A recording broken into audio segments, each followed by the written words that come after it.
My husband hid his $1 million lottery win and planned to leave me, but I turned the tables on him.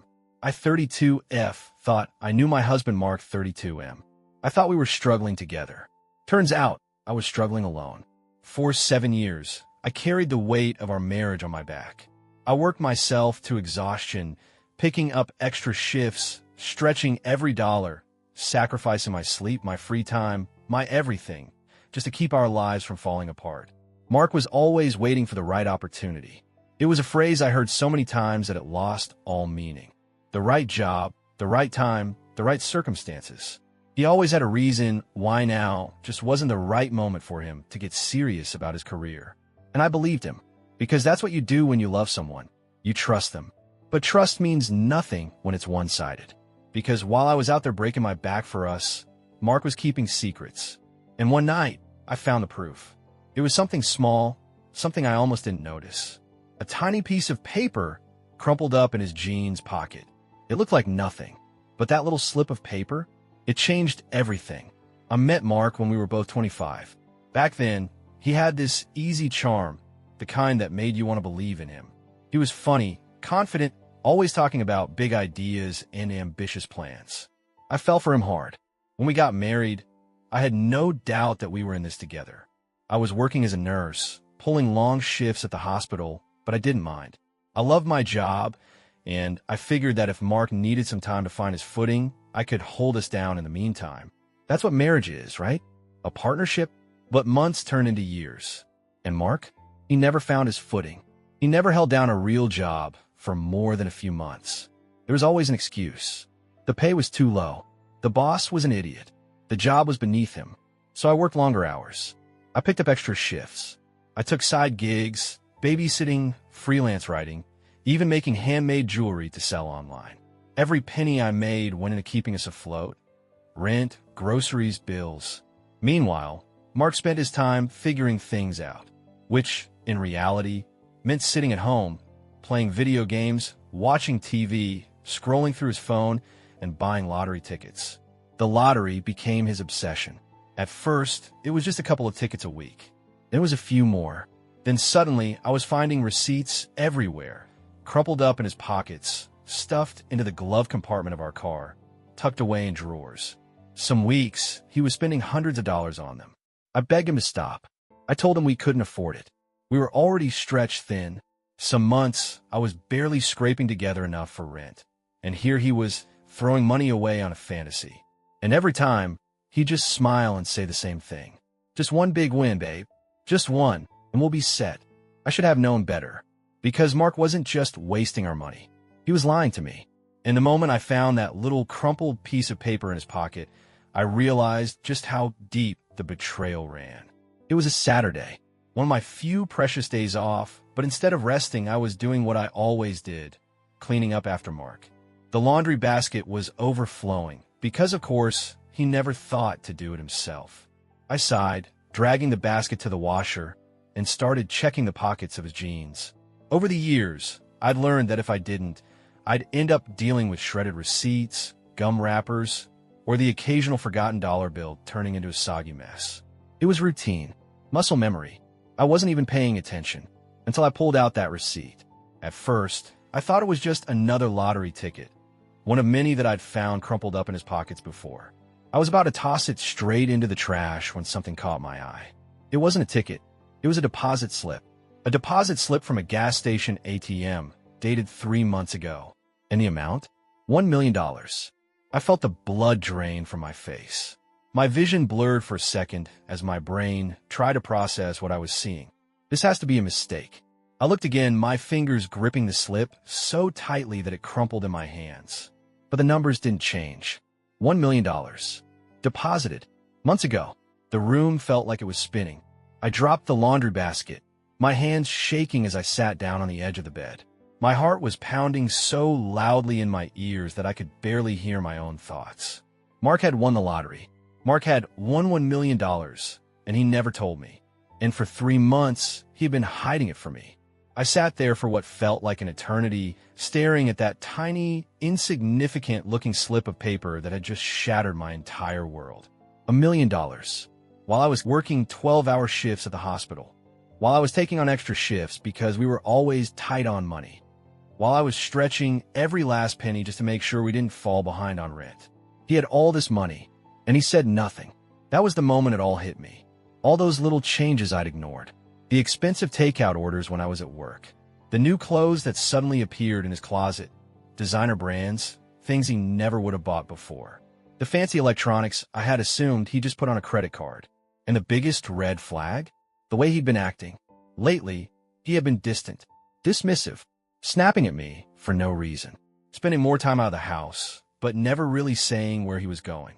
Whenever I'd ask him about our finances, he'd wave me off, acting annoyed, like I was nagging him. I had chalked it up to stress, to him feeling insecure about not contributing enough. Now I knew the truth. It wasn't stress. It was guilt, because Mark wasn't planning for our future. He was planning for his. My hands were still shaking when I grabbed my laptop and logged into our shared bank account. Nothing. No sudden deposits. No large withdrawals. Just the same pathetic balance we always had. Never more than a couple $100 sitting there at any given time. So where the hell was the money? I pulled up our credit card statements next, and that's when I saw it. Thousands of dollars spent over the past few months. Not on bills, not on groceries, but on himself. High-end restaurants, electronics, luxury purchases I never knew about.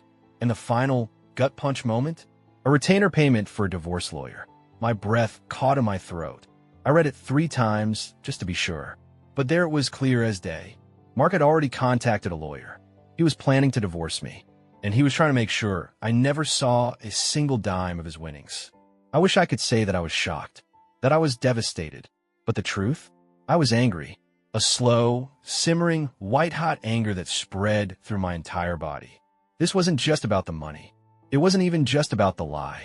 It was about the fact that for 7 years, I had given everything to this man. I had worked myself to the bone.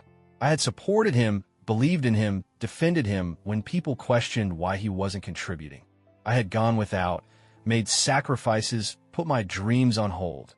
All because I thought we were in this together. And the whole time, he was planning to walk away the moment he didn't need me anymore, with $1 million in his pocket, leaving me with nothing. That was the moment something inside me snapped. I wasn't going to let him get away with it. Mark thought he was smart, that he had it all figured out. We didn't realize. He had just made the biggest mistake of his life. I wish I could say I took a moment to breathe, that I sat down and cried, that I let myself mourn the 7 years I had wasted on this man. But I didn't. I was furious. The kind of fury that burns away everything else. Pain, love, regret, until all that's left is the singular need to make him pay. Mark had spent years treating me like an afterthought, like a wallet with legs, like someone who would always be there to clean up his mess. He had let me work myself to exhaustion, let me stress about bills, let me lose sleep wondering if we'd be able to make rent, all while sitting on $1 million like a damn dragon hoarding gold. And the worst part? He wasn't even planning to share it with me.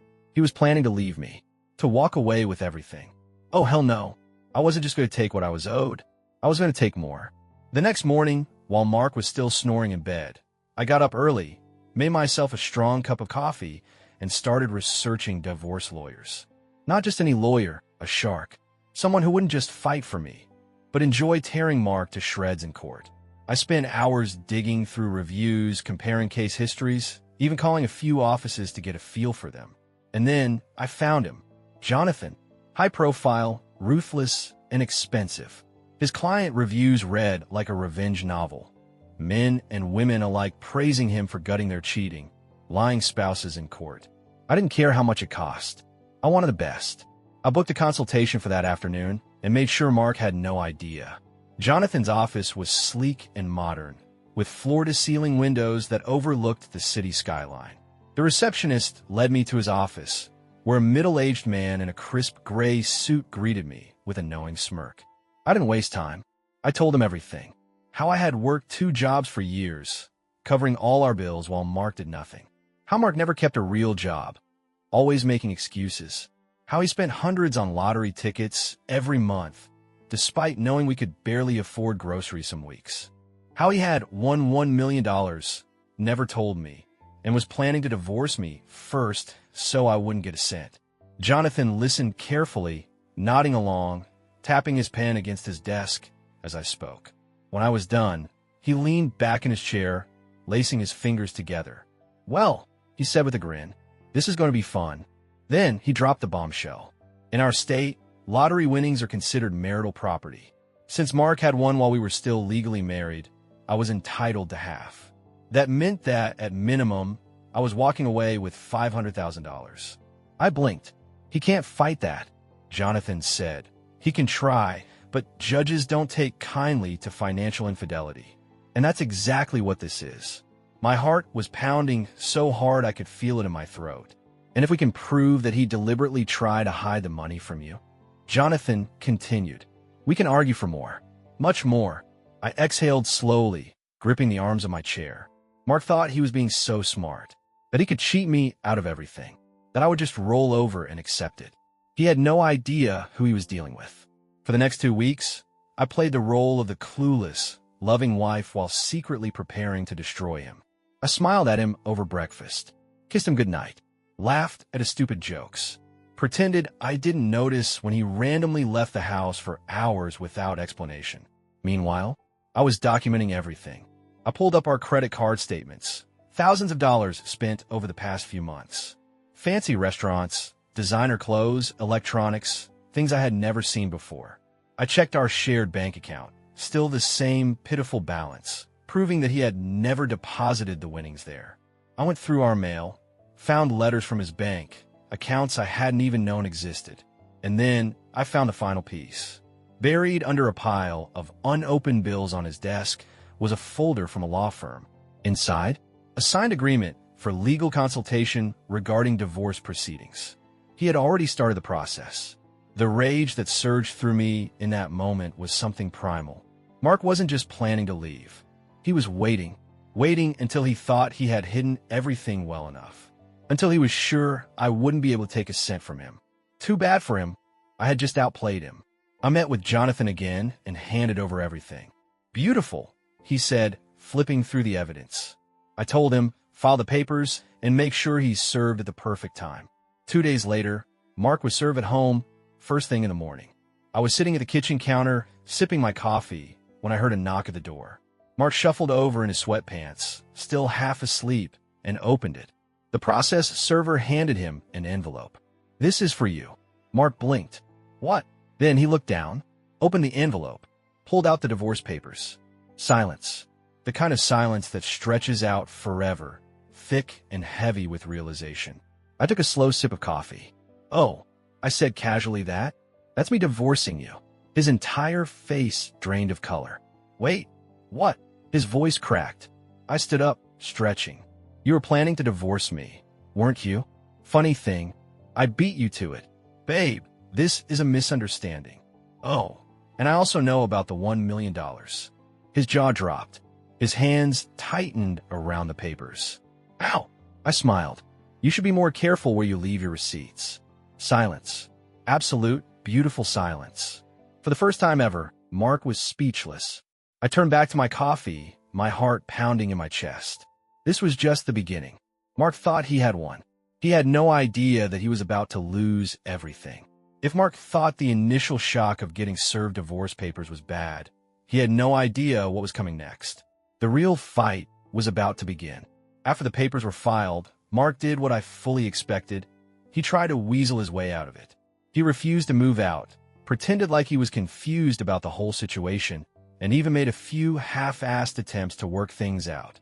But I had spent 7 years seeing through his lies, and I wasn't about to fall for his pathetic attempts now. What really made me sick was how he tried to play the victim. Suddenly, he was acting as if I was the one betraying him. He whined about how divorce was such a drastic decision, as if he hadn't been planning to do the exact same thing. He told me I was being vindictive and rushing into something I'd regret. Mark wasn't panicking because he lost his wife. He was panicking because he lost control of the situation. And the best part? He still hadn't figured out just how badly he was about to lose. The first court hearing came quicker than Mark probably expected, but I was more than ready. My lawyer, Jonathan, had prepared everything.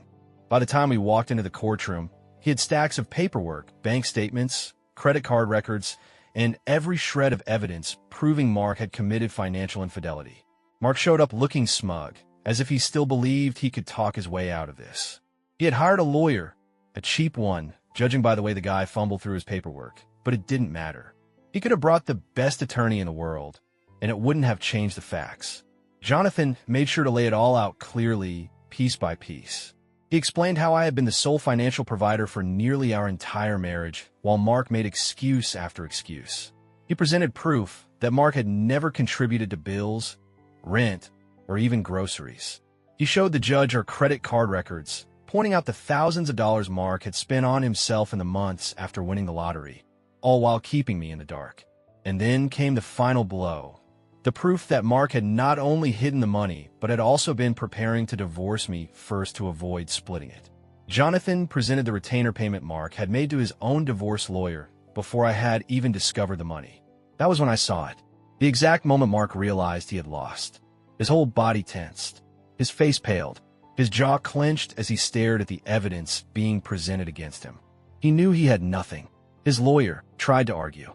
He claimed that the lottery winnings were Mark's alone, that I had no right to them because I hadn't bought the ticket. But Jonathan shut that down immediately, reminding the judge that in our state, lottery winnings are considered marital property. Since Mark had won while we were still legally married, I was entitled to half, no ifs, ands, or buts about it. And just to make sure the judge fully understood the level of deception involved, Jonathan made it crystal clear that Mark hadn't just hidden the money.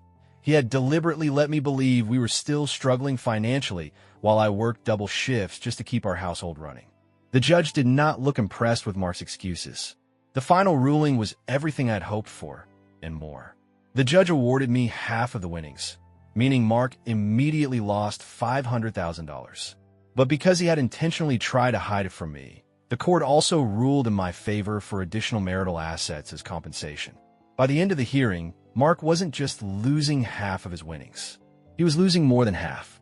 Jonathan had fought for extra penalties due to Mark's deceit, and the judge agreed. By the time everything was settled, I was walking away with $650,000. Mark was left with significantly less than he had planned for. He still had a chunk of money, but not nearly as much as he thought he was going to get away with.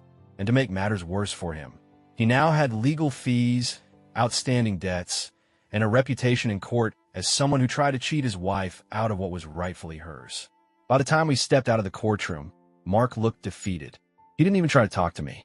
He just stood there, staring at the floor, while his lawyer quietly gathered up the scattered papers in front of him. I didn't say a word to him. I didn't need to. In the weeks after the court ruling, I watched from a distance as Mark's life completely fell apart. At first, he tried to act like everything was fine.